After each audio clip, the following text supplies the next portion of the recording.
नमस्कार, मी पराग कान्हेरे आवर्तनच्या पाककला भागात तुम्हा सर्वांचे स्वागत करतो। दिवाळीची सगळीकडे तयारी चालू हल्ली असेल, दिवाळीचं तुमचं शॉपिंग शो झालेलं असेल। मग आता फराळाला काय करायचं याच्याबद्दल तुमच्या डोक्यात विचार चालू हल्ले असणार। त्याबद्दल मी तुम्हाला एक दोन नाविन्यपूर्ण रेसिपीज देणार आहे आज। पहिली आपली रेसिपी आहे नारळाचे शंकरपाळे। आता आपण शंकरपाळे नेहमी करताना आपण साजूक तूप, दूध, मैदा, साखर हे वापरून आपण नेहमी करतो। त्याच्यातच थोडंसं नारळाचं दूध आणि डेसिकेटेड कोकोनट वापरून आज आपण नारळाचे शंकरपाळे करणार आहोत। आणि दुसरी फारच इंटरेस्टिंग रेसिपी आज आपली आहे ती म्हणजे शेजवान चकली। आता तुम्ही म्हणाल शेजवान आणि चकली असं का बरं? तर आता अमेरिका, इंग्लंड सगळ्याच देशांमध्ये हल्ली इंडो चायनीज नावाचा प्रकार खूप पॉप्युलर झालेला आहे। इंडो चायनीज प्रकार म्हणजे चायनीज जे फूड आहे तर त्याला आपल्या इंडियन डायमेन्शन देऊन आपल्या चवीनुसार केलेलं जे पदार्थ आहेत त्याला इंडो चायनीज कुझिन म्हणतो आम्ही।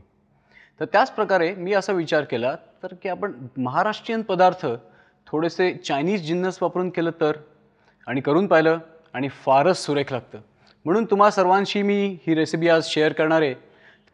मी पुण्याच्या केटरिंग कॉलेजमधनं 97 साली मी हॉटेल मॅनेजमेंटचा कोर्स करून पासआउट झालो।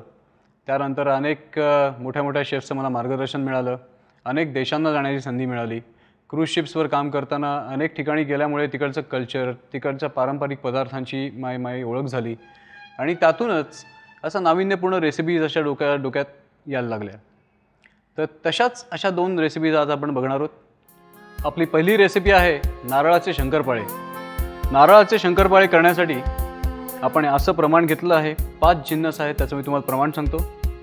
अर्धा वाटी साखर, अर्धा वाटी नारळाचं दूध, अर्धा वाटी साजूक तूप, 1 वाटी डेसिकेटेड कोकोनट, 3 वाटी मैदा आणि तळणीसाठी तेल। तर आपण सुरुवात करूयात रेसिपीला। सर्वप्रथम या पॅनमध्ये आपण या इंडक्शन कुकरवर साखर, साजूक तूप आणि नारळाचं दूध हे आपण गरम करून घेणार आहोत। गरम का? कारण त्यातली साखर नीट विरघळून जाते आणि नंतर त्याच्यामध्ये आपण मैदा आणि डेसिकेटेड कोकोनट कंबाईन करणार आहोत। सुरुवात करूयात तर।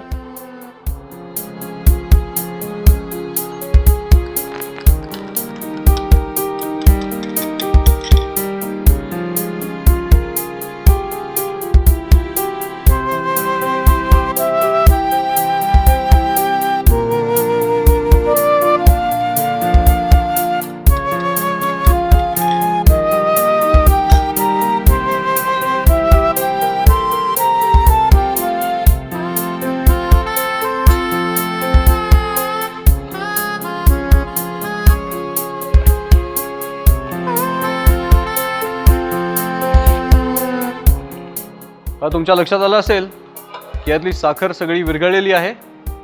आता हे मिश्रण जे आहे ते आता गरम आहे।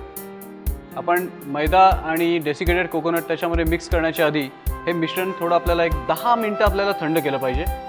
मग 10 मिनिटं थांबूयात आणि पुढची कृती चालू करूयात। आपलं मिश्रण चांगलं आता थंड झालेलं आहे तर त्यामध्ये आपण पहिल्यांदा 1.5 वाटी मैदा आणि 1 वाटी डेसिकेटेड कोकोनट घालणार आहोत। आपण रेसिपीमध्ये 3 वाटी मैदा घेतलेला आहे। प्रत्येक मैद्याची ॲब्सॉर्बिंग पॉवर आपण ज्याला म्हणतो म्हणजे शोषण करण्याची क्षमता ती वेगवेगळी असते। तर त्यामुळे आपण बेतानी आपण त्याच्यामध्ये मैदा आपण इन्कॉर्पोरेट करणार आहोत।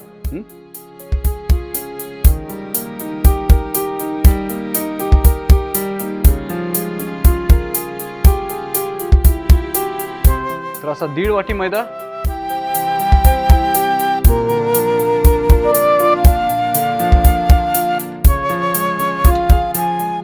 आणि 1 वाटी डेसिकेटेड कोकोनट आपण चांगलं त्याला आता मिक्स करून घेऊ।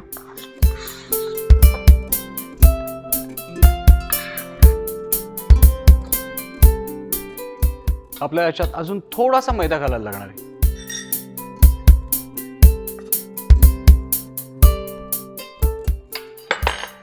साधारणतः पाव वाटी। हे मिश्रण जसं जसं अगदी थंड व्हायला लागतं तसं त्याची कन्सिस्टन्सी अशी थोडीशी टाईट व्हायला लागते आणि तशीच कन्सिस्टन्सी आपल्याला पाहिजे, कारण शंकरपाळे करण्यासाठी आपण याला लाटेने लाटणार आहोत आणि मग आपण डीप फ्राय करणार आहोत। याच्यामध्ये तूप असल्यामुळे हे अलगदपणे याच्या भांड्याच्या बाजू सोडतं. आता हे थोडंसं 5 मिनिटं आपल्याला थंड करायला लागणार आहे. याच्यामध्ये आपण भरपूर तूप घातलेलं आहे, तर त्यामुळे त्याला ॲडिशनल तूप किंवा तेल लावण्याची गरज नाही. फक्त ते हाताने आपण जेव्हा नंतर मळणार, थोडंसं फक्त तेल आपण हाताला लावून घेऊन त्याला मळायचं आणि नंतर आपण त्याला लाटणार आहोत.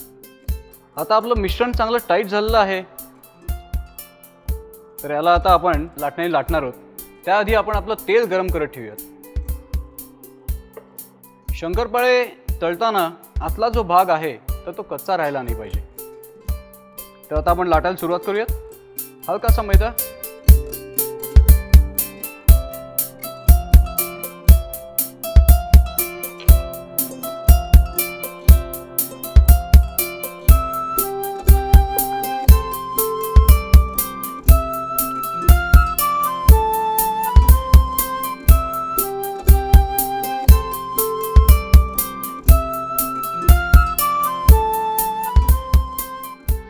अशा आकाराचे कापायचे आणि आता ते आपण फ्राय करणार आहोत.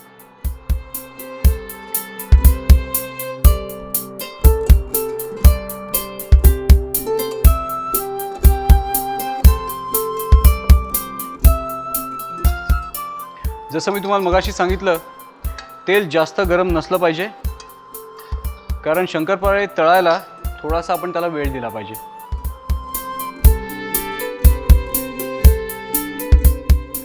गोल्डन ब्राउन कलरचे असे शंकरपाळे आपण तळणार आहोत.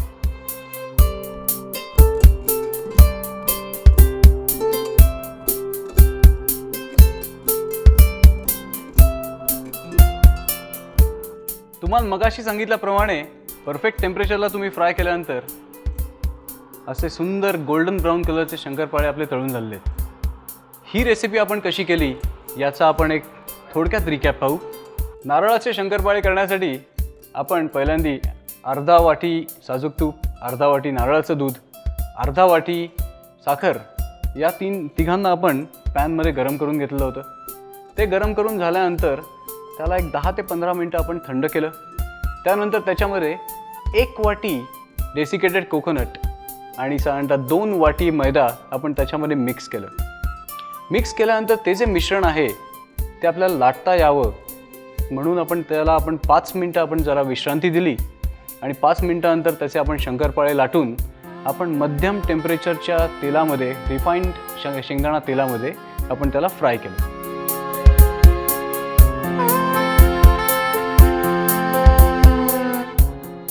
नारळाच्या शंकरपाळ्यांनंतर आता आपली दुसरी भन्नाट रेसिपी आहे शेजवान चकली. शेजवान चकलीसाठी आपल्याला लागणार आहे लाल तिखट, मीठ. ही जी पूड मी जी केलेली आहे याच्यामध्ये आपलं बादल फूल, ग्रीन कार्डेमन म्हणजे आपला वेलदोडा आणि दालचिनी याचं समप्रमाणात मी मिक्सर घेतलं आणि ते मिक्सरमधनं मी ग्राइंड केलेलं आहे. त्याची ही पूड आहे. कारण चायनीज कुकिंगमध्ये स्टार एनिस आणि सिनेमन या स्पायसेसचा आपण आपल्या भारतात जसा वापर करतात तसाच तिकडे सुद्धा वापर होतो. हा आहे रेडीमेड शेजवान सॉस. या बाउलमध्ये आहे अर्ध कॉर्नफ्लॉवर आणि अर्धा मैदा. या बाउलमध्ये आहे ती चकलीची भाजणी. आता चकलीच्या भाजणीचं प्रमाण तुम्हाला सांगतो. 1-2 वाटी तांदूळ, 1 वाटी हरभरा डाळ, 1 वाटी मूग डाळ आणि अर्धी वाटी चना डाळ, थोडासा चवीसाठी ओवा, थोडंसं तिखट, थोडंसं मीठ. हे सगळं आपण ग्राइंड करायचं असतं आणि त्याची केलेली ही भाजणी आहे. आता आजकाल बाजारात ही भाजणी रेडीमेड सुद्धा मिळते. चला आता सुरुवात करण्यासाठी आपण पहिल्यांदी भाजणी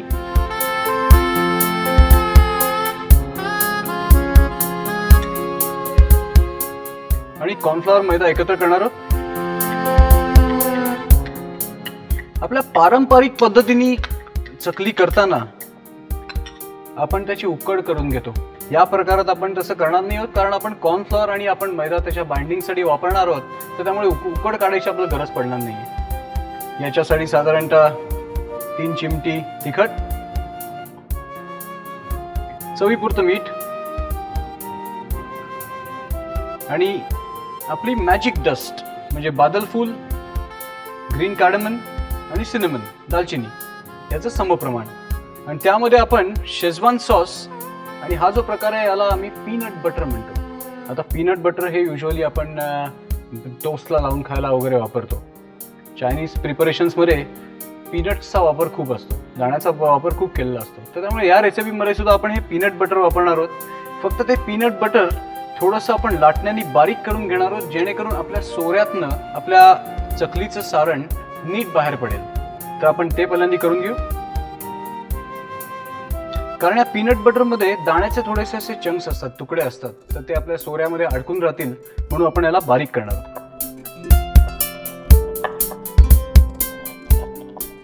हे मिक्सर मधनं सुद्धा तुम्ही काढू शकता, म्हणजे त्याही सुंदर स्मूथ अशी पेस्ट होईल.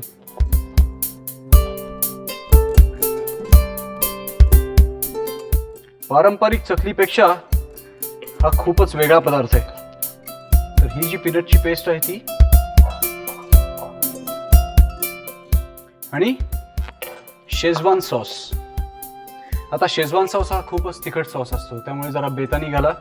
जर अगदीच तुम्हाला स्पायसी आवडत असेल तर एखादा चमचा तुम्ही जास्त घाला, पण याच्यात आपण ऑलरेडी तिखट घातलं असल्यामुळे फक्त 2 चमचे शेजवान सॉस आपण याच्यामध्ये ऍड करणार आहोत. आणि हे आपण हाताने आता मिक्स करणार आहोत.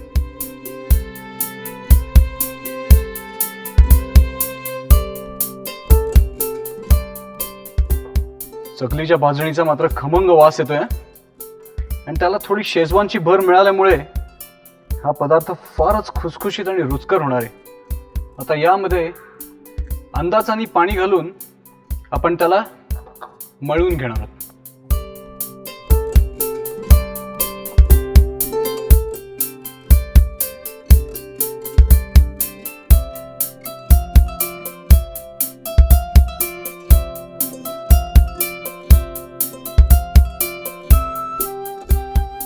त्याला चमचाभर तेलाचा हात लावून आपण त्याला मळून घेणार आहोत.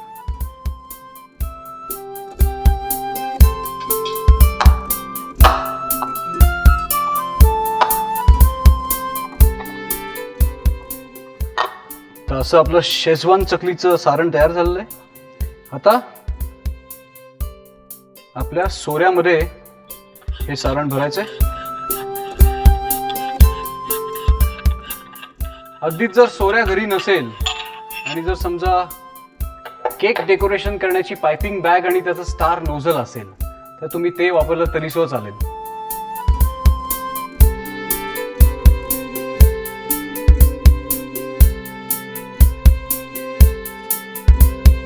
असं आपला सोऱ्या भरून झालेला आहे.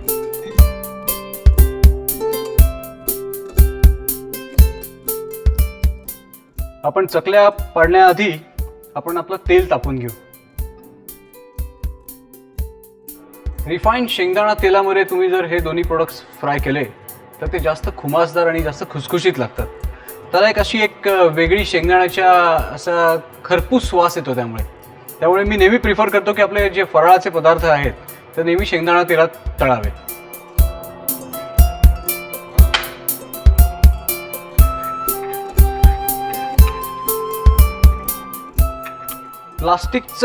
प्लास्टिकचं शीट आपण वापरणार आहोत, जेणेकरून आपल्याला चकल्या याच्यावर पाडून आपल्याला त्या तेल तापल्यानंतर अलगद हाताने उचलून त्या फ्राय करता येतील.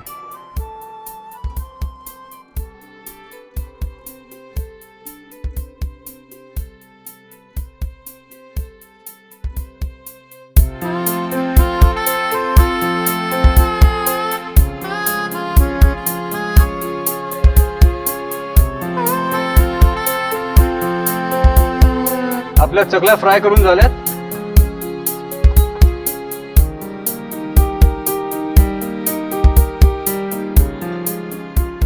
खुसखुशीत, खुमासदार आणि नाविन्यपूर्ण स्पेशल दिवाळीसाठी शेजवान चकली करण्यासाठी ऑफकोर्स आपल्याला शेजवान सॉस लागणारच. तर आपण शेजवान सॉस घेतलेला आहे, थोडंसं तिखट, थोडंसं मीठ आणि बादल फूल, ग्रीन कार्डमन म्हणजे वेलदोडा आणि दालचिनीची आपण समप्रमाणात केलेली पूड, तसेच चकलीची भाजणी. एका वाटीमध्ये आपण अर्धा वाटी कॉर्नफ्लॉर आणि अर्धा वाटी मैदा आपण मिक्स करून घेतलेलं होतं. तर भाजणी आणि कॉर्नफ्लॉर आपण एका भांड्यात मिक्स करून घेतलं. नंतर त्याच्यामध्ये थोडंसं तिखट, चवीपुरतं मीठ, थोडासा आपला दालचिनी, बादलफूल आणि वेलदोड्याचा मसाला, शेजवान सॉस आणि सुंदर चवीसाठी आपण पीनट बटर त्याच्यामध्ये ॲड केलं, एक साधारण 2 टेबलस्पून. नंतर ते आधी हाताने मिक्स करून एकजीव करून घेतलं.